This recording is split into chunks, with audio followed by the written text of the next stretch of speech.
ছোট্ট ছেলে স্যামকে অপহরণ করা হয়েছিল, তবে তিনি কোনোভাবে অপহরণকারীদের হাত থেকে পালাতে সফল হয়েছিল। তিনি খুবই ভয় পেয়েছিল এবং অপহরণের বিষয়ে কারো সাথে কোনো কথা বলছিল না। গোয়েন্দা মেহুল তার কাছে থেকে কিছু তথ্য বের করার চেষ্টা করে, তবে স্যাম নীরবতা বজায় রেখেছিল।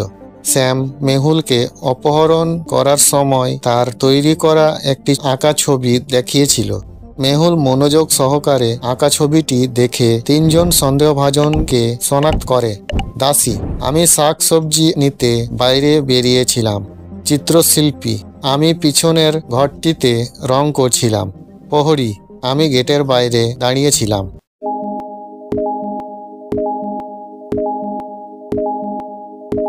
চিত্রশিল্পীর পোশাকটিতে একই রঙের দাগ রয়েছে যা স্যাম তার আঁকা ছবিতে ব্যবহার করেছিল। তাহলে চিত্রশিল্পী অপহরণকারী।